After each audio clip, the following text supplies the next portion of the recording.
ఆధ్యాత్మిక శక్తి అనే కార్యక్రమానికి ప్రియులారా మీ అందరికీ స్వాగతం.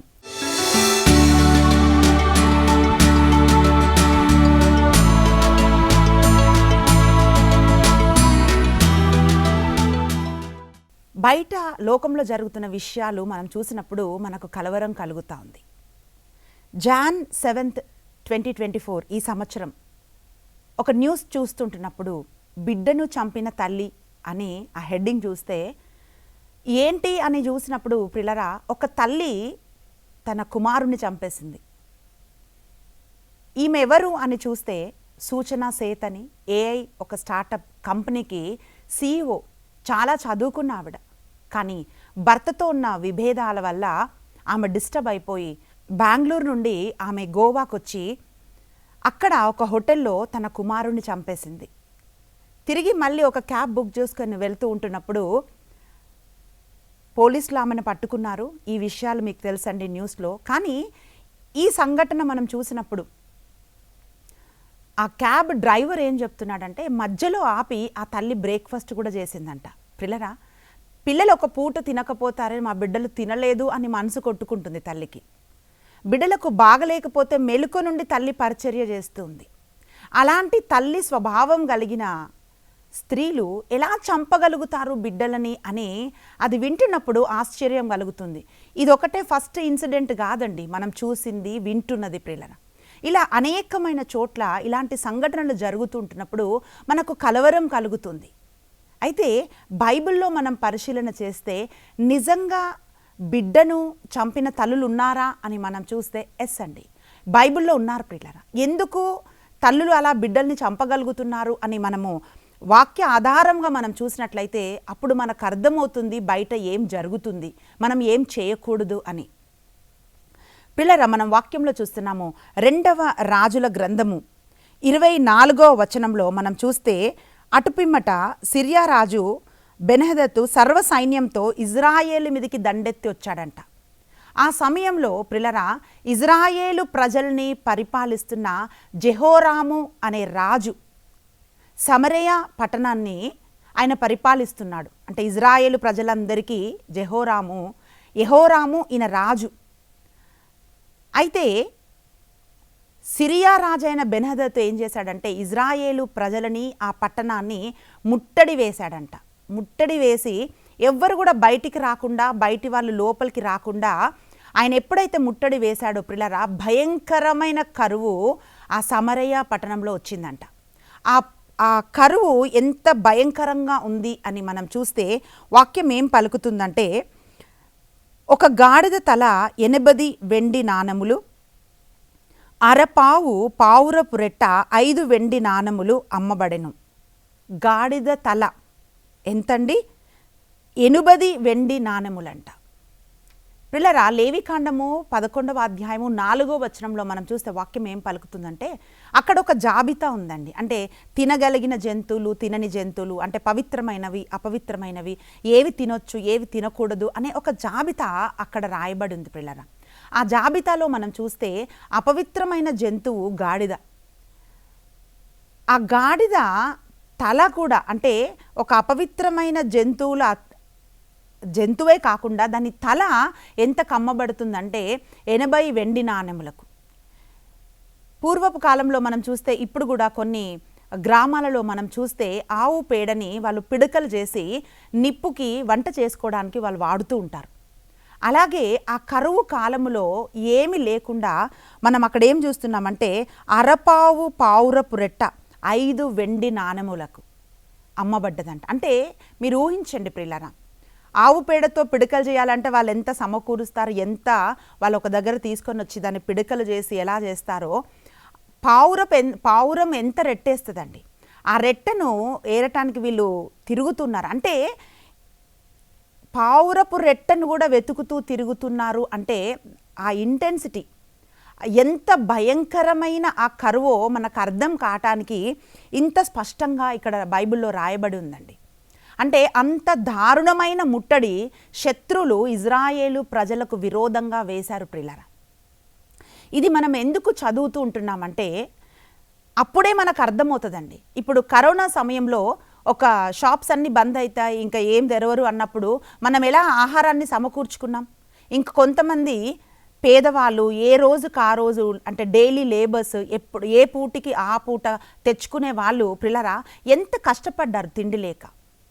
ఇది కొద్ది రోజుల తర్వాత వేరే వాళ్ళకి చెప్తే అది అర్థం కాదండి. అలాగే ప్రిలరా ఇది మనం చదివినప్పుడు మాత్రమే ఎంత దారుణమైన కరువు వచ్చిందో మనకు అర్థమవుతుందండి. ఇలాంటి ఒక కరువులో ఏం జరిగిందని మనం చూస్తే, ఆ ఇజ్రాయేలు రాజైన యెహోరాము ఒకరోజు పట్టణపు గోడ పైన ప్రాకారం పైన తిరుగుతూ ఉన్నాడంట. పైన వస్త్రాలు వేసుకొని, రాజవస్త్రాలు వేసుకొని ఆయన తిరుగుతుంటున్నప్పుడు ఇద్దరు స్త్రీలు అక్కడికి వచ్చారు. 2 రాజుల గ్రంథము 6వ అధ్యాయము 26 మనం చూస్తే ప్రిలరా 2 రాజుల గ్రంథము 6వ అధ్యాయము 26 నుండి మొత్తం మనం ఆ చాప్టర్ మొత్తం మనం చదివితే అక్కడ మనం ఏం చూస్తున్నామంటే, ఇద్దరు స్త్రీలు ఈ రాజు దగ్గరకు వచ్చి ఏమంటున్నారంటే, అయ్యా మాకు సహాయం చేయి అని అడుగుతున్నారు.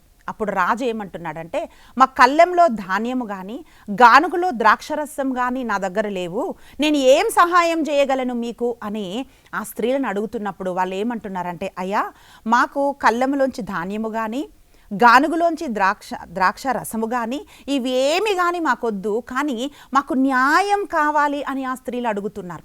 అప్పుడు ఆయన అన్నాడు, ఏ న్యాయం కావాలి ఏంటి అని చెప్పినప్పుడు ఆ స్త్రీలు రాజుతో ఒక విన్నపం చేస్తున్నారు. ప్రిలరా ఇది చదివినప్పుడు మనకు అర్థమవుతుంది, ఇది ఈ రోజుల్లో జరుగుతున్నదే కాదు, పూర్వకాలంలో కూడా ఇలాంటి సంఘటనలు జరిగాయి. ఎందుకు జరిగాయి అనేది అర్థం చేసుకోవటానికే ఈరోజు ప్రిలరా ఈ టాపిక్ని మనము ధ్యానిస్తున్నాం. వాక్యం ఏమంటుందంటే 27వ వచనం నుంచి చూస్తే, రాజు అమ్మా ప్రభువే మిమ్మల్ని రక్షించనప్పుడు నేను ఎట్లు రక్షింపగలను? నా ఇంట గోధుమలు కానీ ద్రాక్ష సారాయము ఉన్నవనికున్నావా? అయినను నీ బెడద ఏమి అని అడిగాను. ఆ స్త్రీ, ఇదిగో ఈమె నేడు నీ బిడ్డను తిందుము, రేపటికి నా బిడ్డను తిందుము అనెను. అట్లే నా బిడ్డను వండి తింటిమి. మరునాడు ఆమె బిడ్డను తిందుమని అడగగా తాను వాన్నెక్కడో దాచినది అని చెప్పెను. పిల్లరా ఇది చదువుతూ ఉంటున్నప్పుడు ఆ ఇద్దరు స్త్రీలు ఎందుకు వచ్చారు అని మనం చూస్తే, ఆ రాజు దగ్గరికి న్యాయం కోసం వచ్చారండి.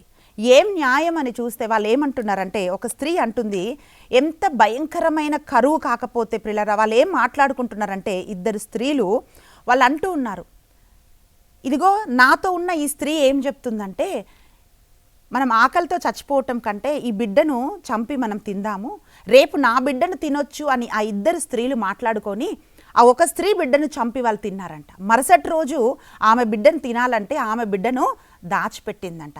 ఈరోజు ఎందుకు స్త్రీ ఆధ్యాత్మిక శక్తి అనే ఈ ప్రత్యేకమైన ప్రోగ్రామ్ని మనం చూస్తున్నామో తెలుసా ప్రియులారా? ఈ దివ్యవాణి టీవీ ఛానల్ స్త్రీల కోసం ప్రత్యేకమైన ఈ ప్రోగ్రాం ఏర్పాటు చేసినందుకు దేవాది దేవునికి వందనాలు చెప్తున్నాను. ఎందుకంటే ఒక స్త్రీని దేవుని యొద్దకు నడిపించగలదు. ప్రియులారా, ఎందుకు విమెన్స్ మినిస్ట్రీ, ఎందుకు స్త్రీలు బలపడాలి, వాళ్ళలో ఉన్న ఆధ్యాత్మిక శక్తిని ఎందుకు తెలుసుకోవాలి అంటే, ఇలా తెలుసుకోలేనప్పుడు మనం ఏం చేస్తామంటే ఇతరులని మనము దేవుని యొద్దకు నడిపించలేమండి. ఇతరులు బలహీనం అయిపోతున్నప్పుడు వాళ్ళని మనము బలపరచలేము ప్రియులారా. ఒక స్త్రీ ఇంకొక స్త్రీని ఆకలితో నా బిడ్డను చంపుదామా అంటే ఆమె ఏం చెప్పాలమ్మా, నువ్వు తల్లి కదా, నువ్వు అలా చేయకూడదు అని చెప్పాలి. కానీ ఆమెను పురుకొల్పుతుంది. సరే మంచిది, ఆకలికి మనం ఎందుకు చావాలి, నీ బిడ్డను చంపేయి అని చెప్పి ఆమె తప్పు చేయటానికి ఇంకొక స్త్రీ అక్కడ కారణమైంది. ప్రియులరా, ఈరోజు ఈ వాక్యం మనం ధ్యానిస్తుంటే మనం ఏం ఆలోచించాలంటే, స్త్రీలుగా మనం ఏం చేస్తున్నాం, ఇతరులకు మనం సలహా ఇస్తున్నప్పుడు మనం ఎటువంటి సలహా ఇస్తున్నాం, వాళ్ళని మంచి మార్గంలోకి నడిపిస్తున్నామా చెడు మార్గంలోకి నడిపిస్తున్నామా అని మనం ఆలోచన చేయాలి ప్రియులరా. అయితే అకస్మాత్తుగా ఇవన్నీ జరగలేదండి. దేవుడు తన బిడ్డలకు చెప్పకుండా ఆయన ఏమి చేయడు ప్రియులారా. ఇలా ఎందుకు జరిగింది అని మనం చూస్తే, ద్వితీయోపదేశ కాండము 28వ అధ్యాయము 53 నుండి 57 వచనాలు మనం చూసినట్లయితే వాక్యం ఇట్లా పలుకుతుందండి. ద్వితీయోపదేశ కాండము 28వ అధ్యాయము 53 నుండి 57 వచనాలు. ప్రియులారా, ఈ ద్వితీయోపదేశ కాండం యొక్క 28వ అధ్యాయం యొక్క ప్రత్యేకత ఏమిటంటే, అక్కడ ఆశీర్వాదాలు శాపాలు ఇవి రెండు అక్కడ ఉన్నాయండి.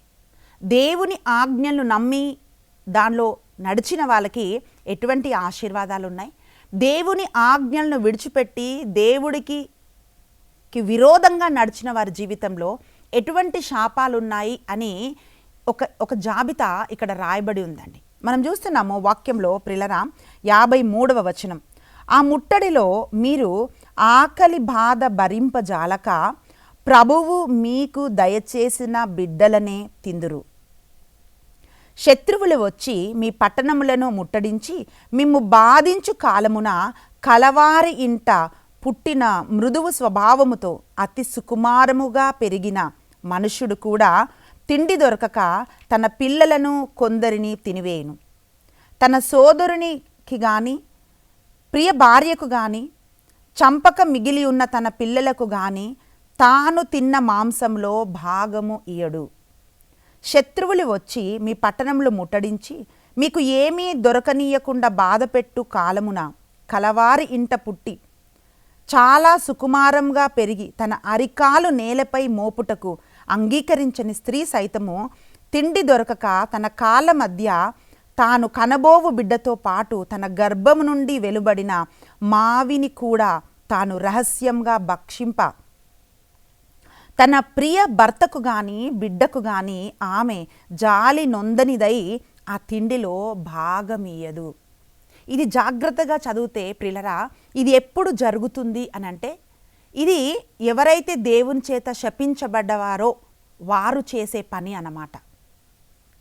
ఎవరైతే దేవుని ఆజ్ఞలు వినక దేవుని ఆజ్ఞల్ని విడిచిపెడతారో వాళ్ళు ఎలా మారిపోతున్నారంటే, వాక్యం ఏం చెప్తుందంటే, సొంత తండ్రే తన బిడ్డల్ని చంపి తింటాడంట. తను ప్రియముగా ప్రేమించిన భార్య, చూడండి, భర్త లేక తండ్రి ఎందుకు కష్టపడతాడు? భార్య కోసం, పిల్లల కోసం.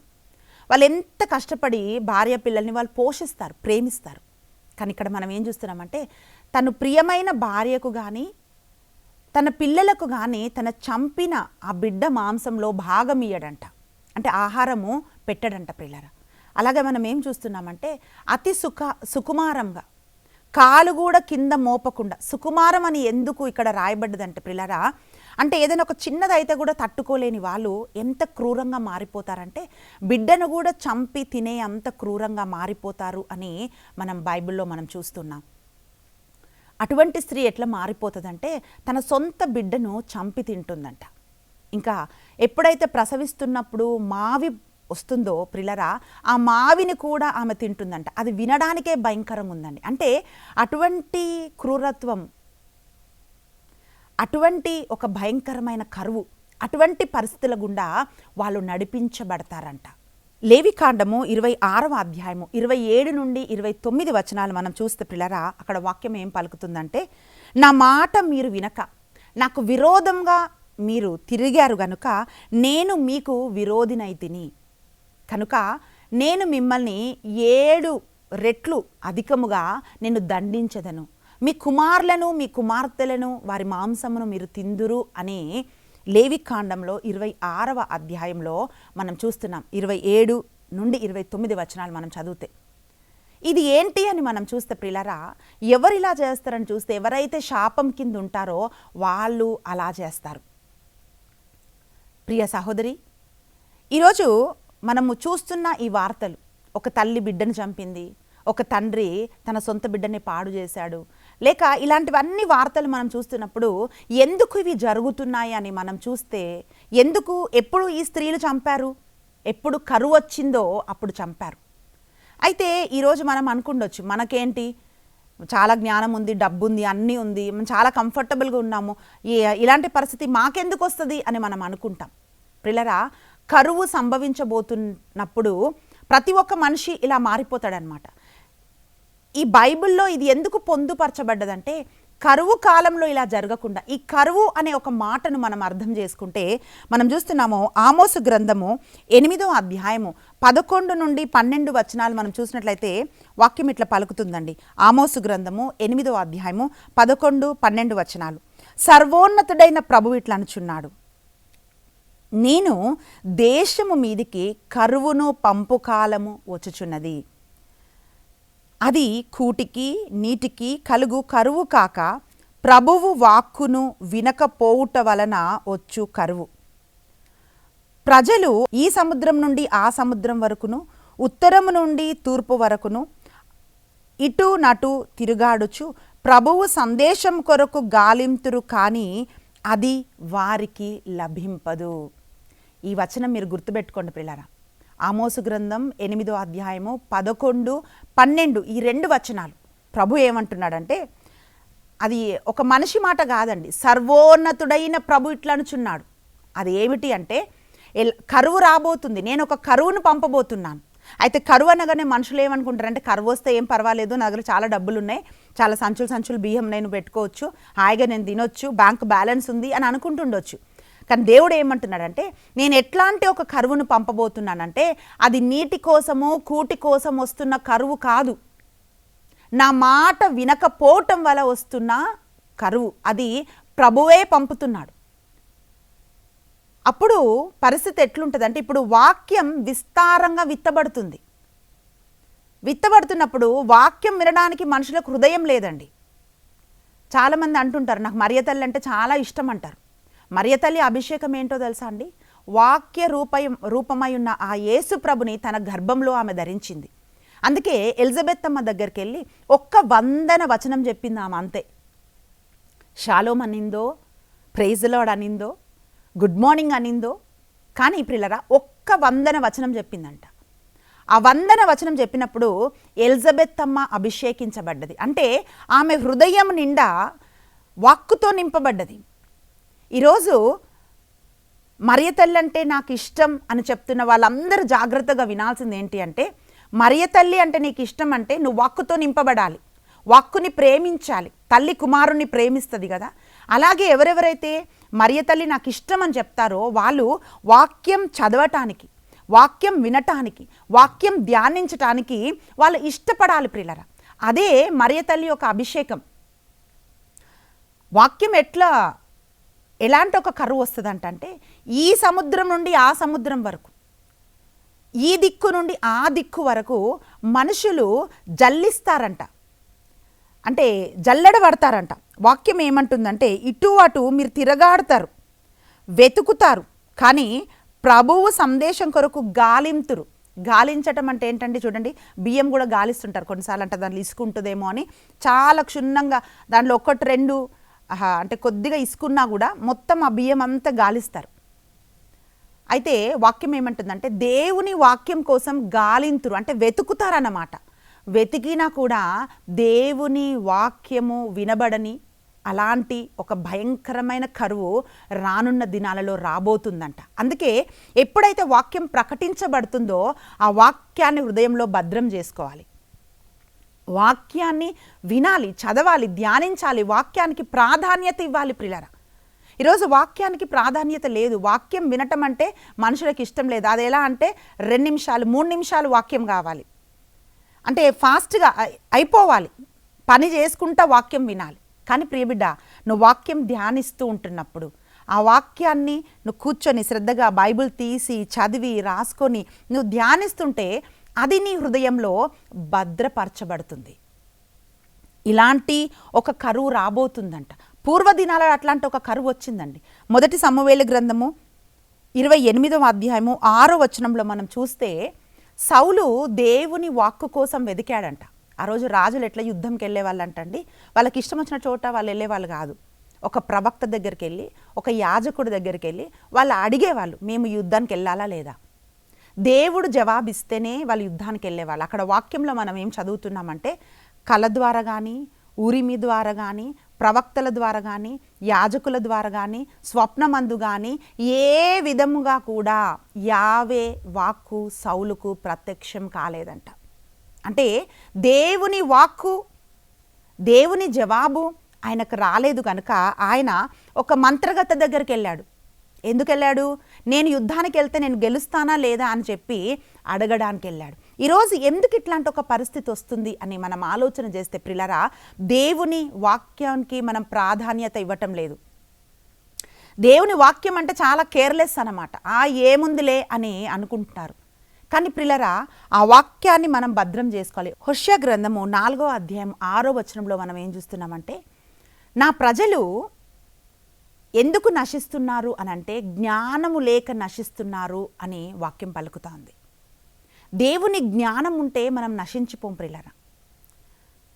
ఆమోసు గ్రంథము 8, 11, 12లో నీటి వలన కానీ కూటి వలన కానీ వచ్చు కరువు కాదు అంటే, లూకా 4:4లో వాక్యం ఏం చెప్తుందంటే ప్రియులారా, ఒక మనిషి రొట్టె వలన మాత్రం కాదు కానీ తన నోటి నుంచి వస్తున్న ప్రతి మాట వలన మనిషి జీవిస్తాడంట. తిండి వల్ల కాదు కానీ ఆయన మాట వలన జీవిస్తాడు.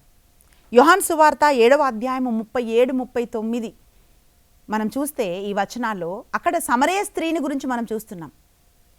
యేసుప్రభు సమరయ స్త్రీతో ఏమంటున్నాడంటే, అమ్మా, ఈ బావి నీటిని నువ్వు తాగితే నువ్వు మళ్ళీ దప్పిగొంటావు, కానీ నేను ఇచ్చిన ఈ నీటిని నువ్వు తాగితే నువ్వెన్నడూ దప్పిక గొనవు అని చెప్పి సమరయ స్త్రీ ఆత్మదాహాన్ని ఆయన తీర్చాడు.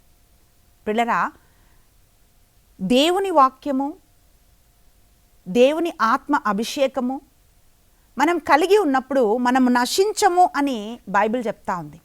కానీ మనం చేస్తున్నది ఏంటి అంటే దేవుని వాక్యానికి మనము ప్రాధాన్యత ఇవ్వటం లేదు పిల్లరా. మత్తయి సువార్త 6వ అధ్యాయం 33వ వచనంలో మనం చూస్తే వాక్యం ఏమంటుందంటే, మొదట నా నీతిని నా రాజ్యాన్ని మీరు వెదకండి, అప్పుడు మీకేం కావాలో సమస్తము మీకు అనుగ్రహించబడతాయి అని వాక్యం తెలియజేస్తూ ఉంది. కానీ మనం ఏం చేస్తున్నామంటే అన్నిటిని వెతికిన తర్వాత దేవుణ్ణి మనం వెతుకుతూ ఉన్నాం. ప్రియబిడ్డ, ఎందుకు ఇది జరుగుతుంది అని మనం చూస్తే వాక్యానికి మనము ప్రాధాన్యత ఇవ్వటం లేదు. ఫోన్ చూడడానికి టైం ఉంది, న్యూస్ పేపర్ చదవడానికి టైం ఉంది, అలాగే మెసేజ్లు చదవడానికి మనకు టైం ఉంటుంది, అన్ని పనులు చేయటానికి మనకు టైం ఉంటుంది. మనకు టైం ఉండదు ఏమిటి అంటే వాక్యం చదవడానికి మనకు సమయం ఉండదండి. వాక్యం వినడానికి మనకు సమయం ఉండదు ప్రియ సహోదరి, ప్రియ సహోదరుడా. కానీ ఎప్పుడైతే నువ్వు దేవుణ్ణి వెతుకుతావు, ఎప్పుడైతే దేవుని వాక్యాన్ని నువ్వు వింటావో, వాక్యం ఏమంటుందంటే ఆ వాక్కు నిన్ను జీవింపజేస్తూ ఉంది. యెహోషువ గ్రంథము 1వ అధ్యాయము 7 నుండి 9 వచనాలు మనం చూస్తే అక్కడ వాక్యం ఏం పలుకుతుందంటే, యెహోషువ అంటున్నాడు, అయ్యో, మోషే అంత గొప్ప నాయకుడు కదా, నేను ఎలా ఈ ప్రజల్ని నడిపించాలి అని అడిగినప్పుడు అప్పుడు యావే దేవుడు చెప్తున్నాడు, నేను మోషేకి తోడై ఉన్నట్లే నేను నీకు తోడై ఉంటా. కానీ నువ్వు చేయాల్సింది ఏంటో తెలుసా? ధర్మశాస్త్రాన్ని తూచ తప్పకుండా నీవు పాటించినట్లయితే నీవు చేసేదంతా కూడా నేను సఫలం చేస్తాను, నువ్వు ధైర్యం వహించు, నీ ప్రవర్తనను కూడా నేను కాస్తాను, నేను నిన్ను నడిపిస్తాను అని చెప్పి దేవుడు యెహోషువతో చెప్తున్నాడు. అంటే ప్రియులారా, ఒక మనిషి సక్సెస్కి కారణం ఏంటి, ఒక మనిషి మంచి ప్రవర్తనకి గల కారణం ఏంటి అని మనం చూస్తే ఈ వచనాల్లో మనం ధ్యానిస్తే దేవుని వాక్కు, దేవుని వాక్కు మనం విన్నప్పుడు ప్రియులారా, అది మన ప్రవర్తనని మారుస్తుంది, మన ఆలోచనని మారుస్తుంది, మన మాట తీరుని మారుస్తుంది, మన జీవితాన్ని మారుస్తుంది. మనము దేవుని బిడ్డలుగా, మనము సాక్షులుగా నిలబడతాం. అందుకే కీర్తన 1లో వాక్యం పలుకుతా ఉంది, యావే ధర్మశాస్త్రమును దివారాత్రములు ధ్యానించేవాడు ధన్యుడు. ఎలా దీవించబడతాడంటే అట్లా ధ్యానించేవాడు నీటి ఒడ్డున, ఆ కాలువ ఒడ్డున నాటబడిన ఒక చెట్టు ఎట్లాగైతే ఫలిస్తుందో, సకాలంలో ఫలమిస్తుందో, అలా మీరు సకాలంలో ఫలిస్తారు అని దేవుని వాక్యం పలుకుతా ఉంది. ప్రియబిడ్డ, వాక్యం అనే కరువు రాకమునుపే మనం చేయాల్సింది ఏంటో తెలుసా? ఆ దేవుణ్ణి మనం పట్టుకోవాలి, ఆ వాక్కుని మనం పట్టుకోవాలి. కరువు వచ్చిందంటే ఆ కరువు దేనికి? ఆ స్త్రీలు ఏం చేశారని మనం చూస్తే కరువు వచ్చింది కనుక వాళ్ళు అట్లా బిహేవ్ చేశారు, వాళ్ళ ప్రవర్తన మారిపోయింది. ఈరోజు మనం కూడా మన ప్రవర్తనని దేవుడికి మనం సమర్పిస్తాం. స్తోత్రం నాయన గరుడా, పరిశుద్ధుడా, నీ పరిశుద్ధమైన నామానికి స్తుతులు, స్తోత్రాలు ప్రభా. ఈ వాక్యం వింటున్న ప్రతి ఒక్క బిడ్డను నాయన మీకు అర్పిస్తూ ప్రార్థిస్తున్నాం ప్రభా. నీ వాక్కుతో నింపమని అడుగుతున్నాను నా తండ్రి. అవును, మనిషి రొట్టె వలన మాత్రం కాదు కానీ నీ నోటి నుండి వస్తున్న ప్రతి మాట వలన జీవిస్తాడు ప్రభా. నీ వాక్యాన్ని ధ్యానించటానికి ప్రభా, నీ వాక్యాన్ని చదవటానికి, నీ వాక్యాన్ని పాటించటానికి ప్రభా. అయ్యా నా తండ్రి, ఈ వాక్యం చూసిన ప్రతి ఒక్క బిడ్డను ప్రభా నీ వచన అభిషేకంతో నింపమని అడుగుతున్నాం ప్రభా. పరిశుద్ధాత్మడా, నీలో స్థిరపరచమని, బలపరచమని, అభిషేకించమని యేసుక్రీస్తు బలమైన నామమున ప్రార్థించి అడిగి వేడుకుంటున్నాం తండ్రి, ఆమేన్. ప్రివిడ, కరువు అంటే ఏమిటంటే దేవుని వాక్కు వినకపోవటం వలన వచ్చిన కరువు నుండి దేవుడు మనని తప్పిస్తాడు. ఆయన వాక్యాన్ని మనం ధ్యానించినట్లయితే దేవుడు మిమ్మల్ని ప్రేమిస్తున్నాడు. God bless you.